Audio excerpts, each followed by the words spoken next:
we're back another Saturday. It's noon. It's the Robert, Watch Dawgz on our Black Media Network. Robert, you got to share it on all platforms except. Well, yeah.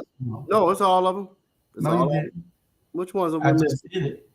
Which one you missed? We missed. You missed 3 of them, but you're supposed to miss one of them. But you missed the main one was Facebook. Well, no, Facebook wouldn't let me back on. But see, you talking administrative stuff right here, and these people don't hear that. Yeah, still got to. No, They ain't gonna hear it if they don't see it.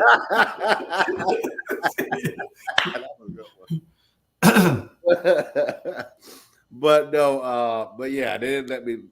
For some reason, it gave me an error last night. But yeah. So we just got out of an election, and we're going into a presidential election, and I know you shared an idea on the topic was how do we overcome the machine, and so I think there are a lot of consequences to election, a lot of them. As a matter of fact, later on in the show, I want to talk about. I was in Atlanta. I went back through the Black Wall Street over in Southcrest. So we'll get on some of that, but let's open up with this idea. What is the machine? What are your thoughts on that? What is the machine? Well, a machine to me is the machine is a group of entrenched people trying to tell us what to do. And they're backed by a bunch of people who has money in the backgrounds trying to influence them to influence us. And that machine, usually most people call them the establishment. But you're talking the machine and the establishment. I don't know what this guy, I'm looking at somebody at my door, and I don't know what he's doing at my door. He might have the machine with him. Yeah. Well, no, that makes sense. And so, what I'm hearing and what people, we don't do a lot of voter education on this show, but what people don't have an easy job doing is recognizing smoke and mirrors, right? And so it's like, and I'll try to talk very high level. You have a person who has a lot of wealth, right? Let's just say the Koch brothers. The Koch brothers have a machine, right? The Koch brothers, as you all don't know, they're 2 white males that own a lot of assets. They have a lot of money. And so they influence elections because they'll support a certain candidate and pour in millions and millions of dollars in assets. And that means I get more mailers, I get more TV time, radio time, I get more visibility in front of the voters, but that doesn't necessarily mean I am the best candidate. Well, most times with the machine, they'll never have the best candidate. The machine usually have somebody they're trying to put in a position so that they can control outcomes and they can dictate the narrative. That's what the problem is with the machine. But we're more powerful than the machine. The machine just went up against us the other day, and the machine only got. Let me see if I can pull it up. Okay, and share on the thing. You got it? Hey, no, you mean the numbers? No, this is what I'm talking about. When they put together a machine, right? Okay. When they put together a machine, these are all elected officials right here. Every one of them are elected officials. Even my child, she's on there, right? And she's with these people here. Right. There's 9 elected officials there supporting this woman on the left, and she won by 9 votes. 9 votes. I heard it was 6 because they found 3 provisional ballots or something must be. But let's say she won by 6 or 9 votes, one of the 2. And this is what I'm talking about with the machine. So when we try to beat them with regular people, it's about 4 or 5 elected officials of small towns in the area. Right. Those were elected officials of big places. Right. Um, and well, two of them are big places here, Bernetta and Alicia. But what I'm trying to say is that we got people from that's entrenched in the area. All of us are West Side people. All of these people are from all over except for my daughter. She's from over here. But um, all these people are from another side of town. Van ain't even from Savannah. You know, Right, he grew up here. right, right. But they only won. What I'm trying to say is that they Yeah. only won. I knew the race would be under 100. I knew it. That's why I told this lady to follow my lead and just follow me. But she thought that the text I sent her after it was nasty and mean. I was being straightforward. You know, I sent her a text. You know, I told her, say, the only reason you lost is because you didn't follow what I told you to do. Mm-hmm. I guaranteed her a win. These people can't beat me out here. If the candidate follows my lead, they can't beat me out here. I don't give a damn who they got. They could have brought Obama in. If the candidate follow what I'm telling them, you will not beat me out here. But they didn't seem to want to. They wanted to follow other advice, so you got other results. I would have got you the results that you desired. Well, and if you go back to that card, the one with the current mayor of Savannah on there, what I want people to understand is you had a majority. What I mean by a majority of the opinion versus the minority of the opinion, and that should scream volumes to people. On that other card, where you had Bernetta and Alicia, you had people who are advocates for the community, who are boots to ground business owners, in trenches with the people. And I just want people to realize you got to be able to decipher between what is a group of people who are for community growth versus people who are for the establishment and the money folks, the big wigs of the business. So these elections come down to business versus communities. Well, it does to some degree. I don't care what businesses they have or who they have. If we do what we supposed to do, now I can't blame all of that on this lady. I can't blame all of that on Ms. Bowles, because we got to put some of the responsibility also. Because if we won't change, we got to show that we won't change. If we won't change when early voting started, we should have been right there in the mix, helping to get the vote out. All of us, not just me, all of us needed to be there. We can't just put a mouth on it and say that's what we're going to do. We got to put a body on it and be out there proactively doing what we're supposed to do. Mm-hmm.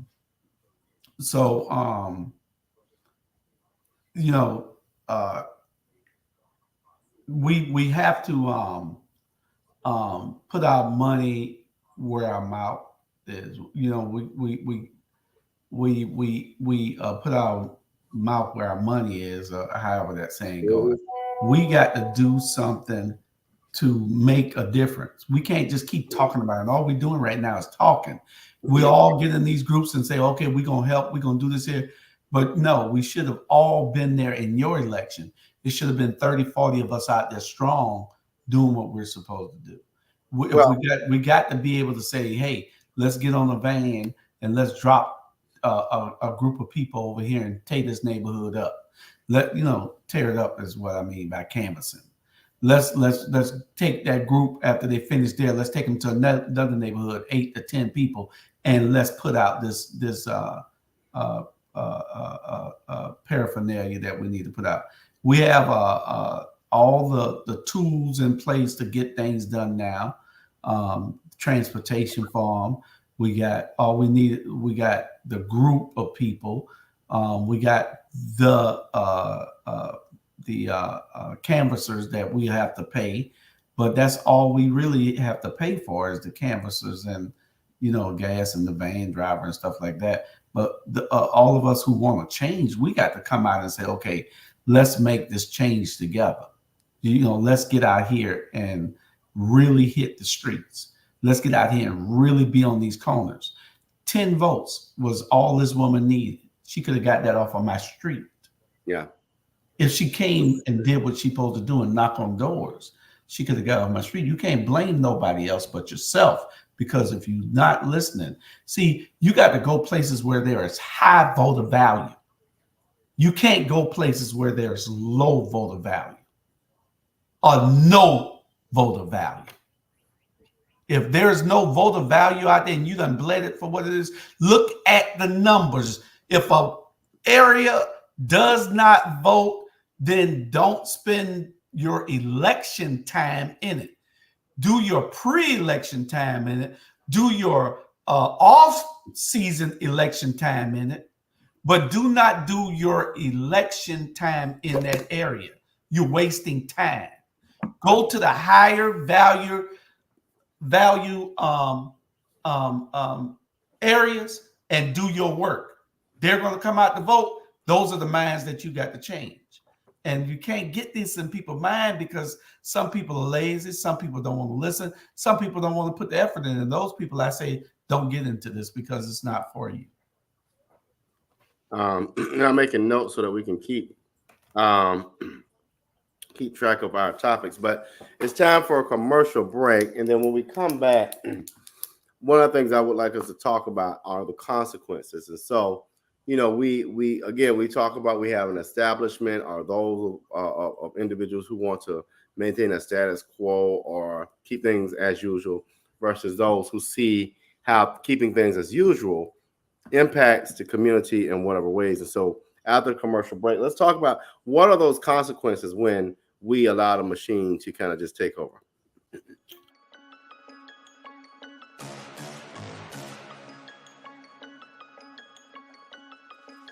Hello, I'm Richard Coleman, and I'm running for the office of Sheriff of Chatham County. And when I'm elected, I promise to inspect what I expect.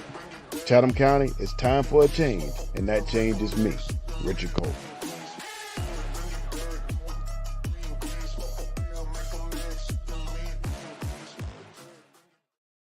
So we have an upcoming election, and we know that the sheriff election, as many of them, the presidential election, all of those are extremely important.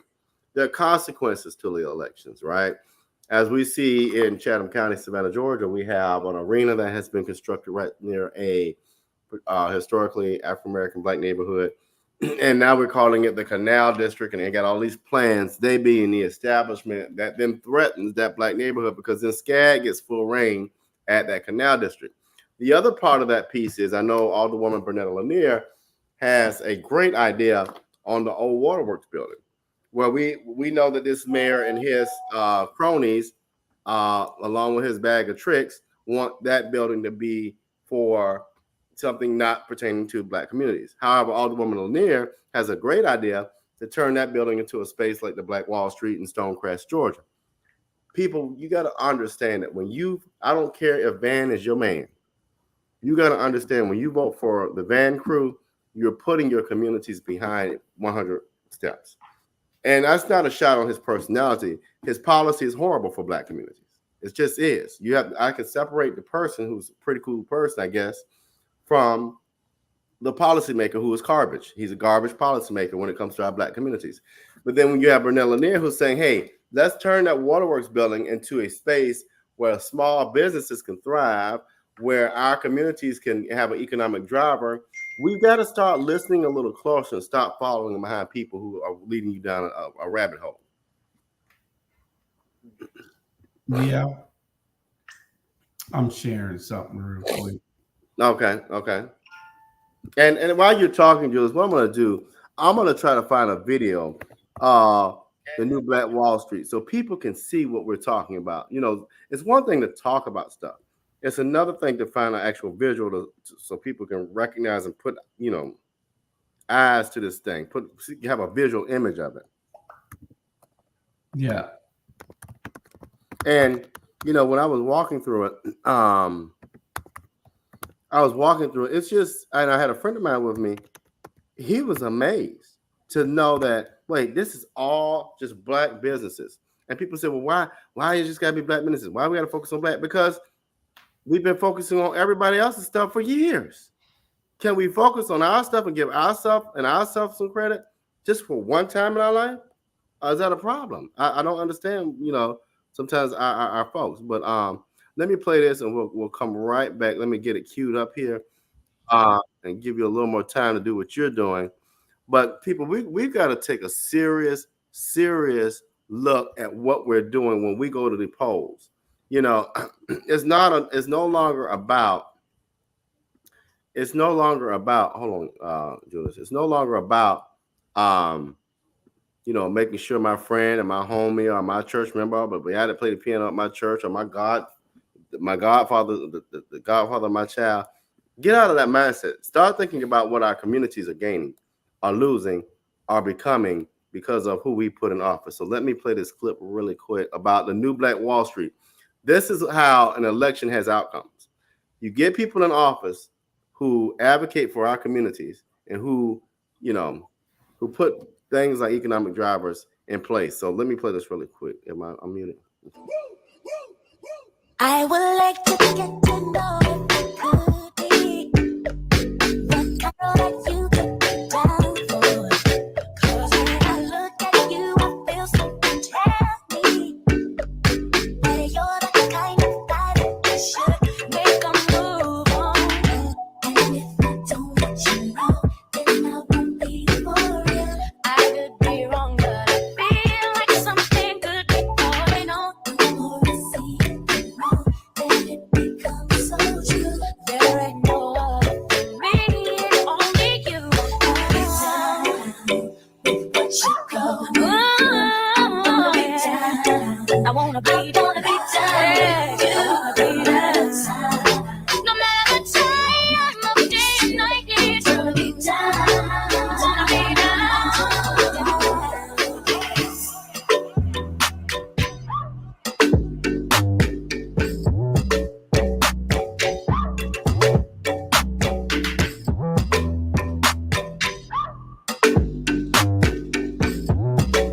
I'm just gonna fast I'm out here forward. with the 703 I5s, look alive.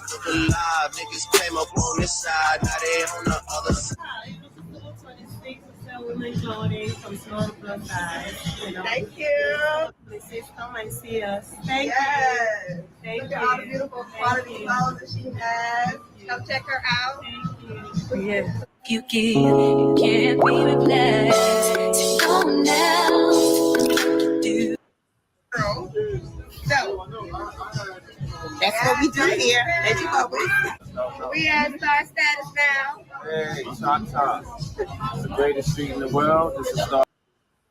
So I share all that to say, if we follow behind Bernetta Lanier, what we can make it for that old waterworks building, but we want to follow behind the Van Clan and continue to destroy our communities.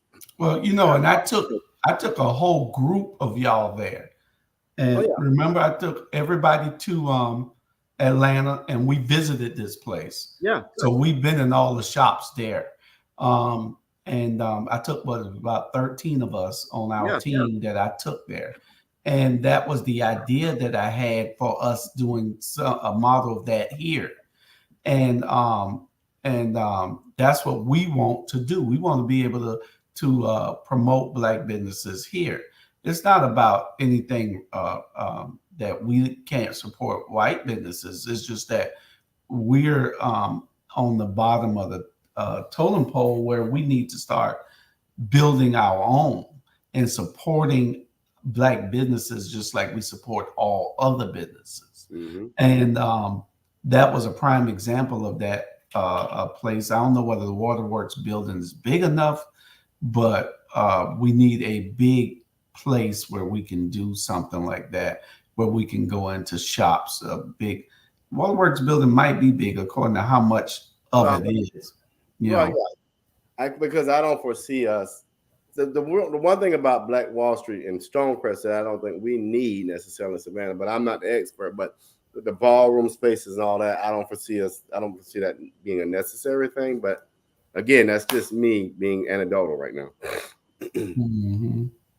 But again, the thing is, elections have consequences, right?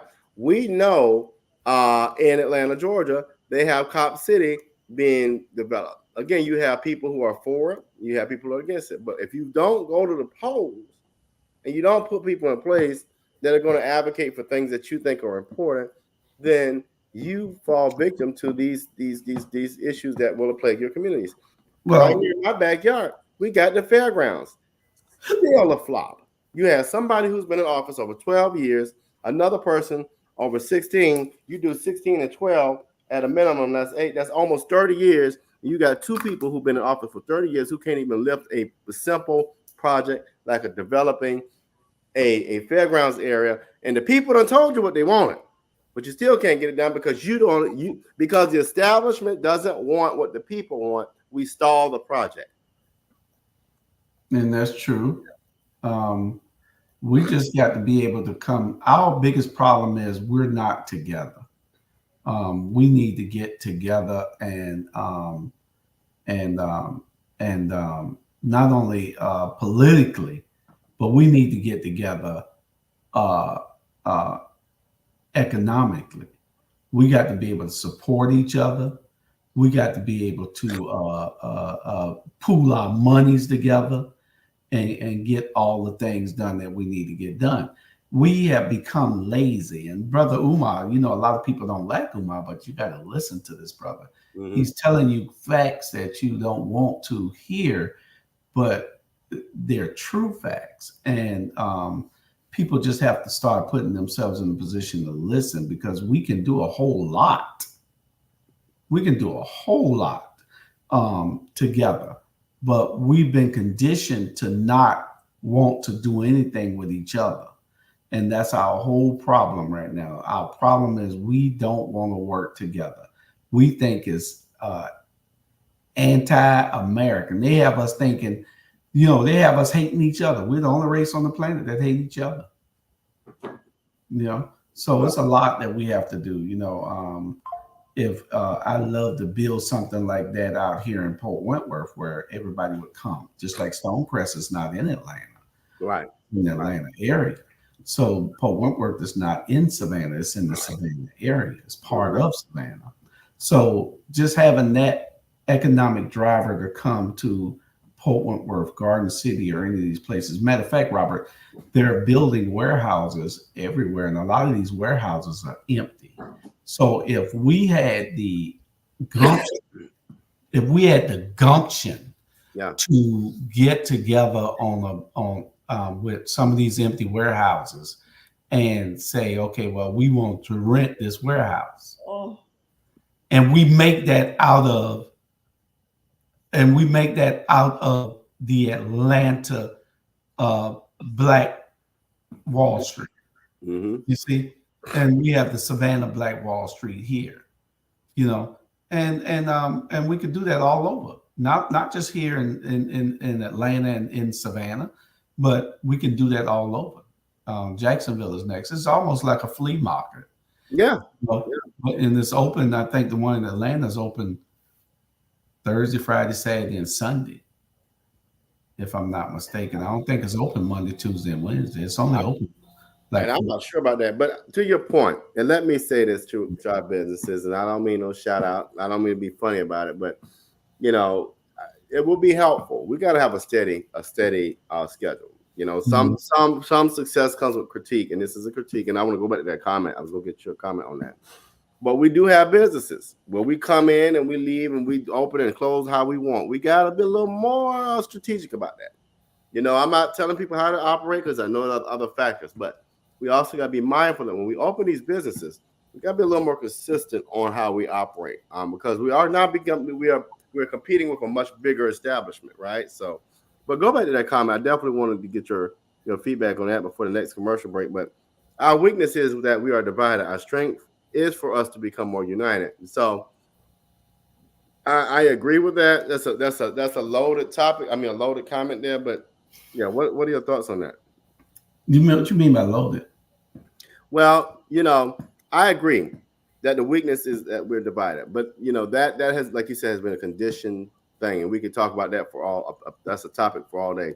Another one that we could talk about all day is that for us to become united, And Mercy Prosper, would be nice for you to kind of share more about that.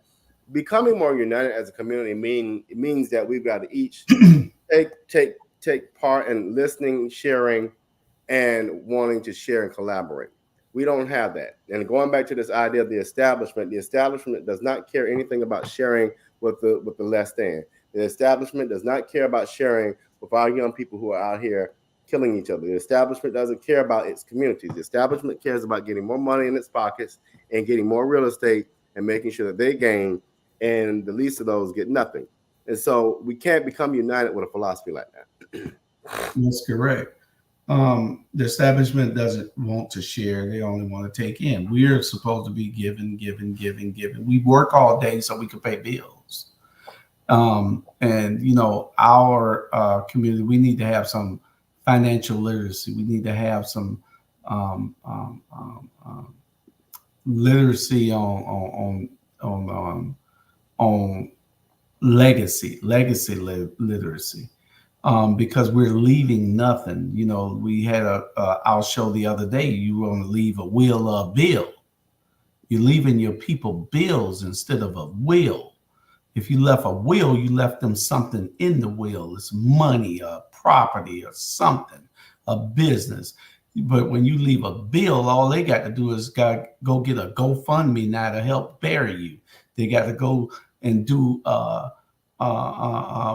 fundraisers and sell dinners and everything so they could try to bury you.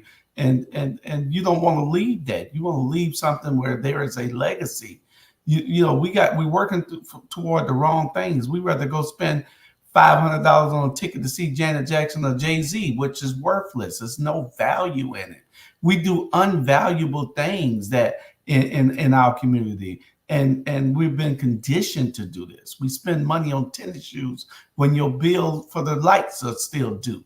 You spend money on going to the washer to wash clothes when you can go buy a washer and dryer and wash your own damn clothes.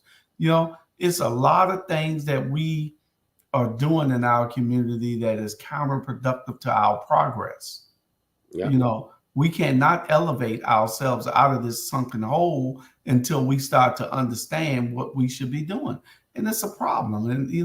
And think about it. We're the only people talking about this on this platform in the state of Georgia.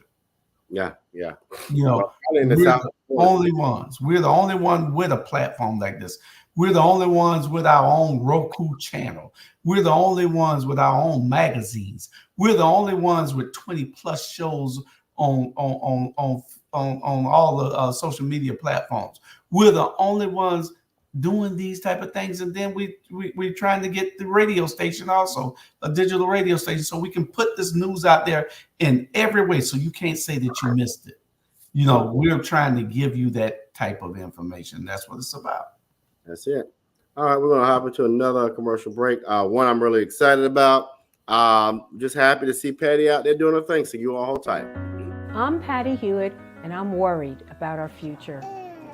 Last one? I think about my grandkids and the belief that they deserve every opportunity. And what you deserve, what coastal Georgia deserves, is someone who cares more about their community than about corporate profits and big pharma. I'll see you later. All right, thank you. Small business owners and hardworking Georgians are the heart of our community. Good day. Not CEOs, not lobbyists, not shareholders, but who's taking care of them?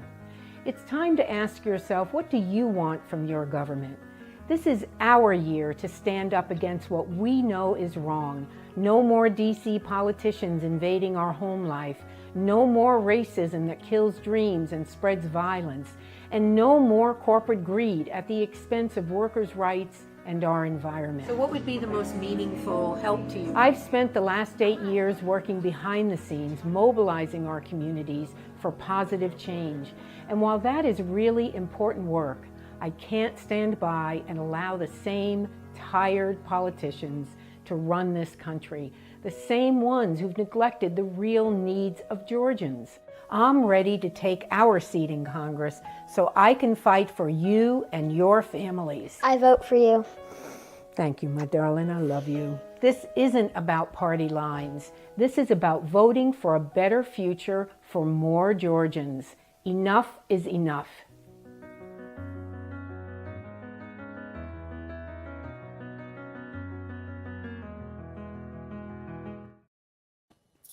All right, so we know that Patty Hewitt will be going up against her opponent for the 1st Congressional District.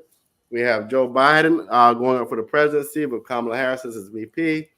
And we got Richard Coleman running for sheriff. Get it right this time, people. Good God. We have fumbled the ball. You know, so go the Falcons, so go Georgia. Yeah. We got to get some change. So there's going to be some change. I'll tell you. So you made a comment earlier about how the voting, the numbers. So the numbers game. You know, one of the things I used to tell people when I ran for Public Service Commission, and this is for any Democrat in Georgia. If you're running any Democratic race in Georgia, especially Patty, listen to me. The numbers tell you you've got to turn at least one, if not two, of your rural areas. You got to turn those numbers in your favor. So, for example, let's just use Patty. She's running 1st Congressional District. She's going to carry Chatham County without a problem, I would think. The problem becomes when you get down in Ware County, McIntosh, Camden, Liberty, all of those counties. You got to keep hold of Chatham. Bryan, you got to maybe flip. Liberty, you got to hold on to. But you got to get down there in Ware County, McIntosh, and all of those. You got to flip 2 of those, or it's a wrap. It's a numbers game. And you know, even when we ran for city council, I knew that I probably wasn't going to carry Liberty City, but if I could carry all these other ones and maybe compete in Liberty City, we have a good chance of winning. The problem becomes when your stronghold areas don't get out to vote. And that's so important. People don't understand that numbers game. People, we got to get out here and vote. Because if you're, like you just said, if only 10 more people would not have been lazy, you know, that election would have been flipped out 1 vote.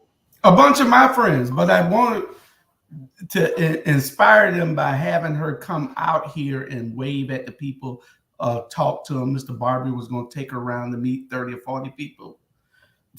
That's the difference maker. Those people aren't energized. Those people aren't motivated to go vote. But when they meet you, then and they promise you that they'll give you their vote.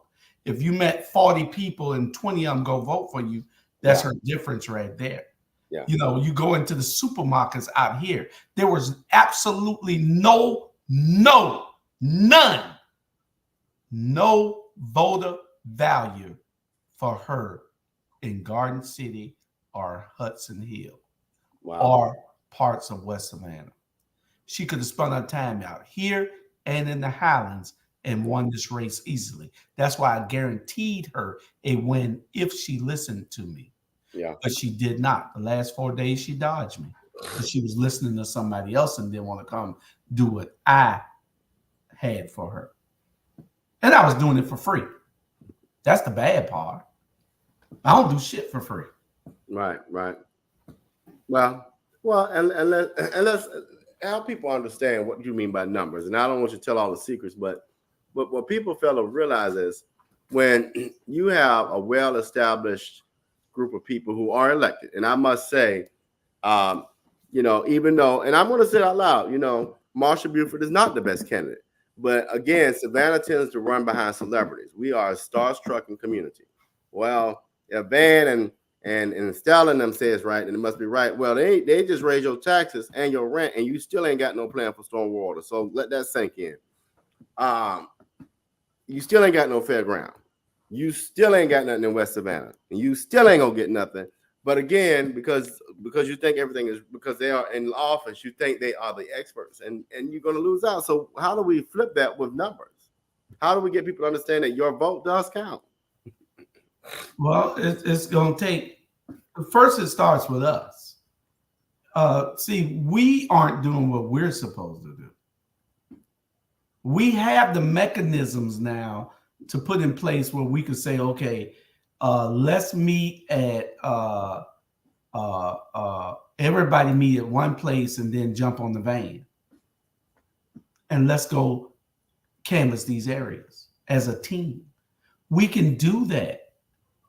We don't have to go and do anything out of the ordinary. We have everything in place to win, except the will to win.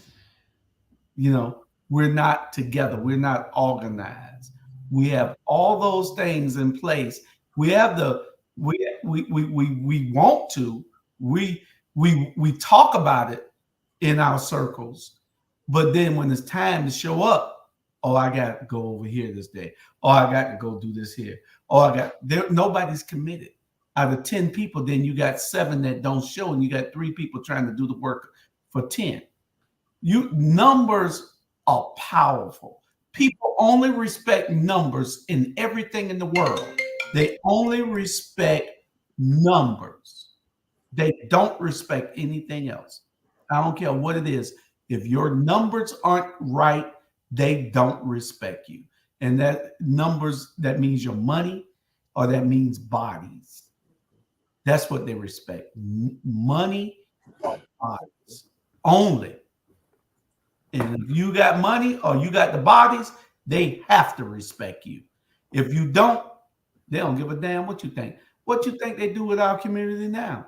Why do you think Van and them do what they do?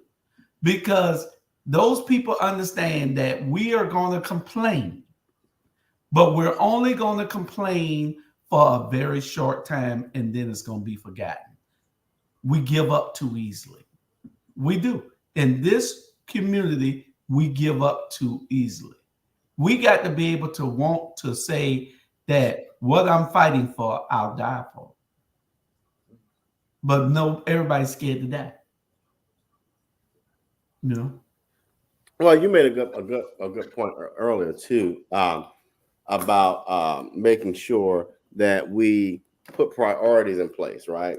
We don't put priorities in place. And as I think about this, I'm very concerned.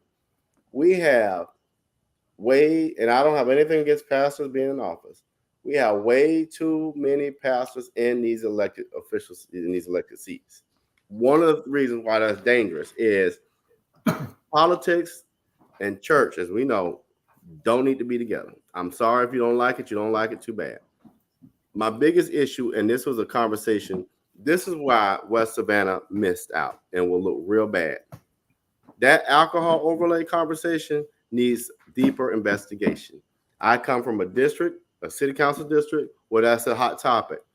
We've got to realize that what happened 10 years ago, where people went to the liquor store and the bootlegger and they hung out and they got drunk and they fought, those days are gone. That's just not how things work anymore. Stop living in your ancestral past and step into a 2024 where people go get drinks and they cool, or people go get drinks and they go about their business. Nobody hangs out in front of the store no more. They don't do that no more. And so what we do when we have an alcohol overlay, we have people that look like us, like Rashida Edwards with Vintage Entertainment, who can't compete with the bigger establishments, who can't compete with Victory North. And so when we can't compete, we have to shut our doors. And so I said it at the Hungry Club Forum, and I said it here. It's time out for people who look like us on that city council and the Marshall Bufords of this world who are anti-Black business. We don't need that in those seats. Well, Robert, it's an easy fix if people just think and stop getting in their feelings. It's an easy fix if they just think. Is there alcohol overlay in the 2nd district? How many liquor establishments do we have in the 2nd district? 300-400? There you go.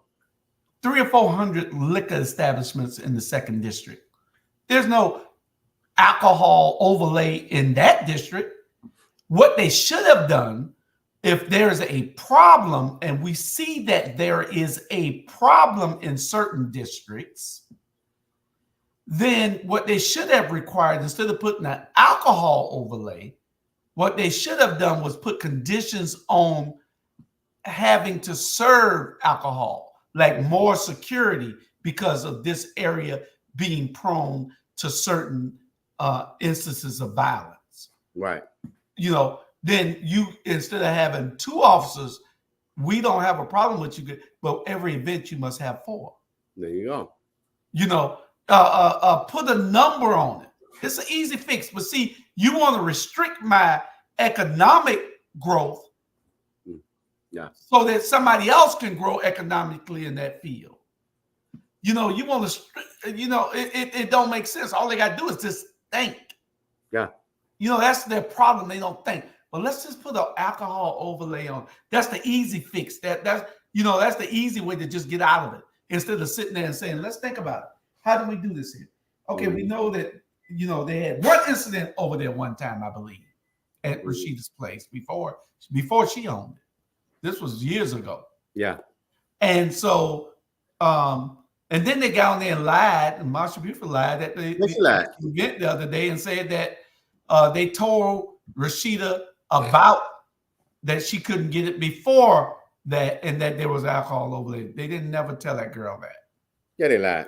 They lied on her. And I'm not against Marsha Buford. I'm just against the lies. I'm just against people who don't have the best interests of the community in place. And I don't like people doing what they did by putting her in that position.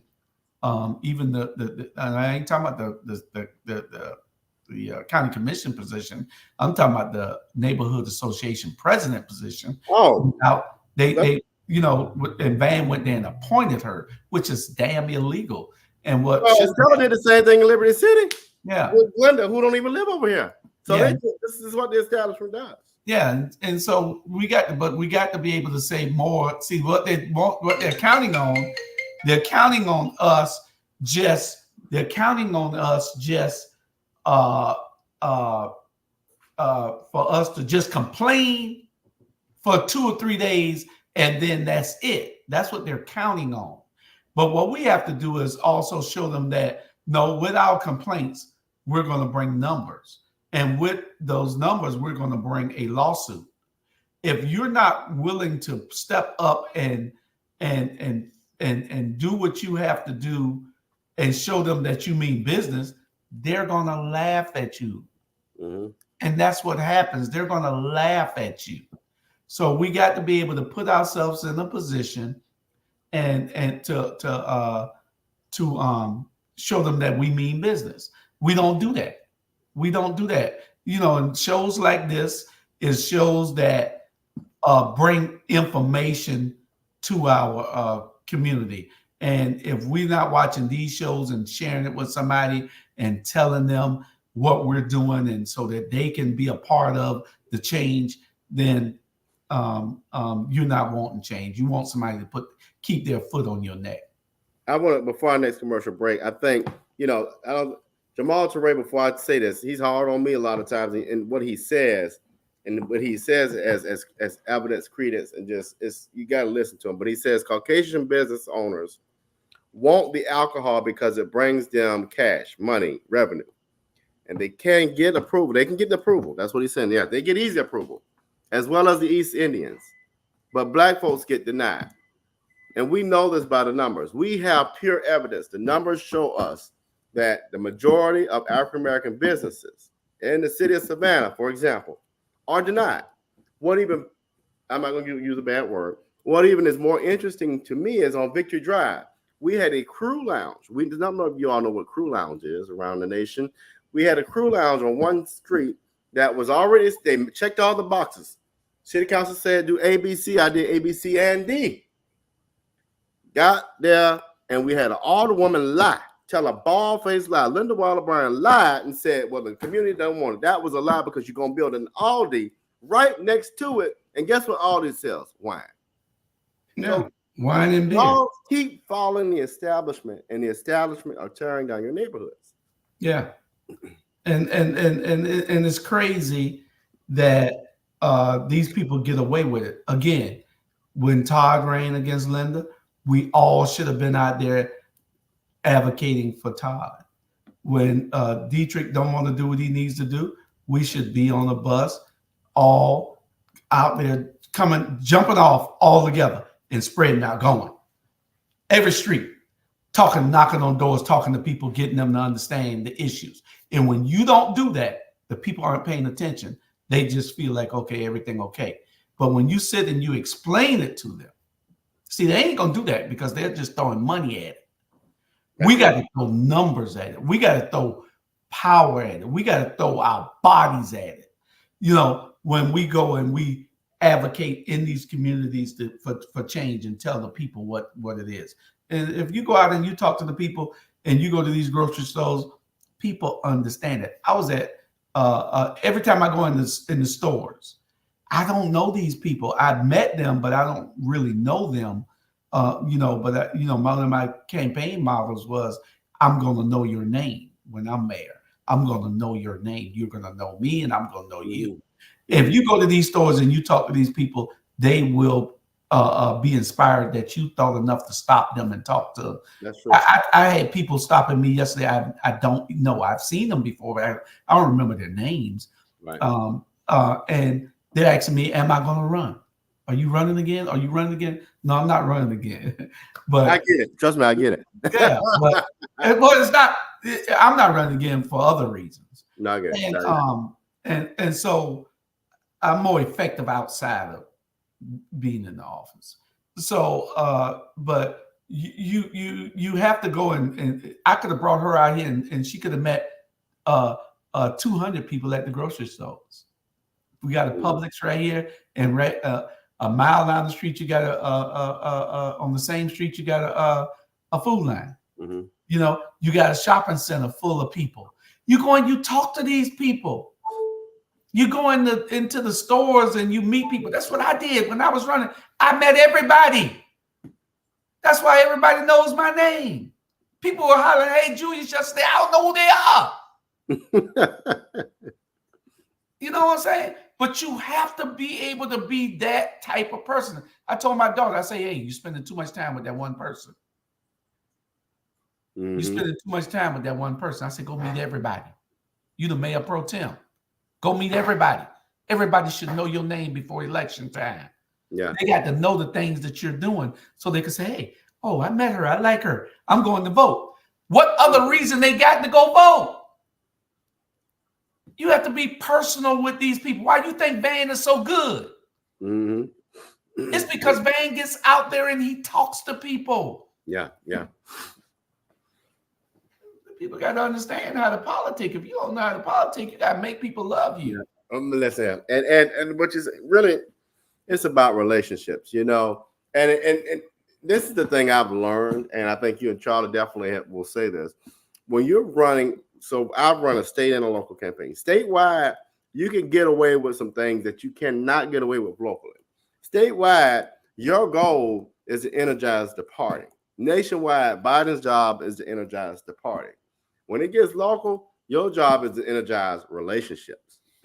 Because, like you said, if they don't know you, or if they are resistant to you, that word of mouth and that resistance is going to carry. And you want to combat that by having the relationship with the people. And sometimes the relationship with the people isn't enough. So, but let's go back to our last commercial break, because I don't want our executive to run. Coleman. We need Coleman in office. Oh yeah. I'm going hard on that. I don't care what Linda said. Coleman for sheriff.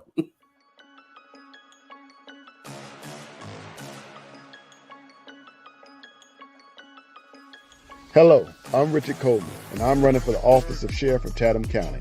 And when I'm elected, I promise to inspect what I expect.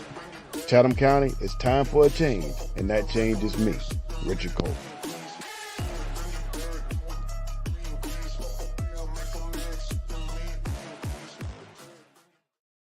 So, you know, Coleman, we got to have Coleman back on. I will hope that we can do a big pizzazz live park show somewhere, maybe at Kim's Cafe with DA Shalana. We are doing something in a couple of weeks with where we're going to ask everybody, especially black men, to come stand up behind him. So we'll be doing something in the next couple of weeks. So be holding a couple of fundraisers and everything, trying that's and getting some things done. We set we need Shalana Cook Jones back in, so because she's been an advocate for our community, and not many people who take those positions advocate for us. There you go. And it's about being leveling the playing field, being equal for everybody. And that's one of the problems that we have in our communities, that we don't have that. And so we'll I think we'll eventually get it together. And Jackson John or John, he put this comment: people need to understand your future is tied to good leadership. I just kind of ad-libbed that, but that's true. So we know right now we have 5 candidates for president, and I played. I don't like the word devil's advocate because I don't advocate for the devil, but I played. I wanted to stretch people's thought process and critical thinking over a couple of months. But at the end of the day, out of all the 5 candidates, we are facing a national, international conversation and crisis. And that ought to tell you, good leadership means voting in Joe Biden. Joe Biden is the only candidate that has the experience to deal with this foreign issue we got going on right now with the wars, the tensions. And so I want us to put on our critical thinking hat. Let's take off the hat of friend and pastor and piano player and God. Take that hat off. Put on your critical thinking hat. Who is best equipped to get the job done with the experiences they bring to the table? And so we have a national election coming up. We know that Trump is a felon. Why in hell would you put a felon who will be in prison in front as the world leader, the leader of the free world? You would put a felon who is in prison to lead us through a war. When you got a capable man who's been in these spaces, who's done foreign relations, who has sat with foreign leaders for years, why would you not put that person in place? It blows my mind how stupid we can be. And I know that's a strong word, but some of us are stupid because we go to office and, I get it. I get the economic value of Trump, but right now your ass ain't gonna have no economy if you ain't got no planet to be on. That's right. That is absolutely correct. Man, you ain't gonna have nothing in America for us. They're putting Umar Johnson made a brilliant analysis, and in his analysis on a video I saw earlier this morning, he said that they're letting the Hispanic people into the country, and they're bypassing all the states where there's nothing but land. They're bypassing South Dakota, North Dakota, and Iowa, and all these things, and they're taking them to Chicago. They're taking them to LA. They're taking them to New York and Atlanta. Mm-hmm. What does those places have in common? Mm-hmm. They're black Mecca. They're black thriving cities. Black. Why are they putting the Latinos in those areas and dropping them off? Why? Think about it. Why are they dropping them off in those areas? So they can compete with us, so they can be at war with us. Mm-hmm. Mm-hmm. Why? If you care about them so much, then drop them in those areas where there's plenty of land. Let them get out and do some great things, and Martha's Vineyard. But they're putting them the same place where we are, so that there can be wars amongst all of us. Mm-hmm. It's a plan. These people have thought about this shit for years and years. It's a plan. Evil. Unfortunately. Yeah, man. So, we got to think. When it comes time, you got to think. You got to think. And that's the most, I think, as we close out and bring it full circle, how do you beat the machine? You use your critical thinking skills. That's it. That's it. Bring it full circle. So before we get out of here, what we got? We got America After Dark tonight. 9:00. Tomorrow we'll have Political Spectrum at 6. And what else we got throughout the week? We got Pastor Smalls at 6:00 tonight also. Okay.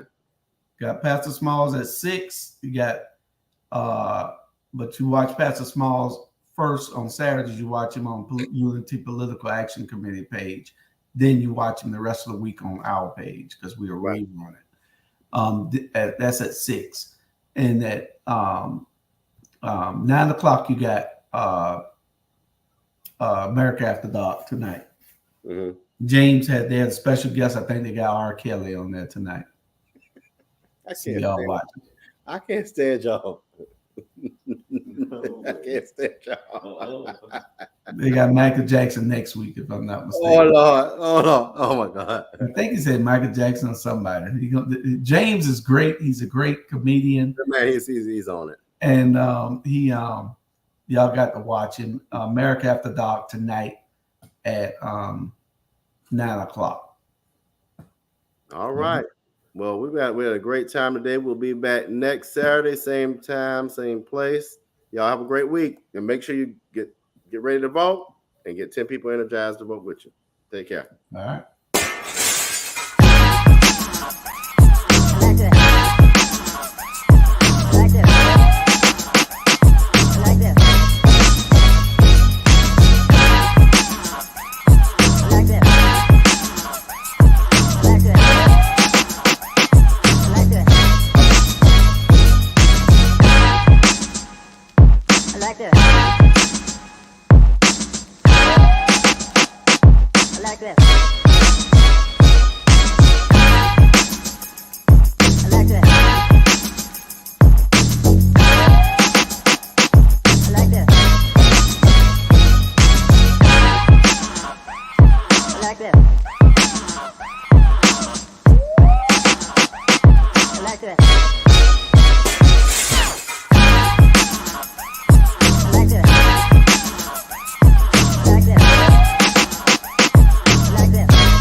like that.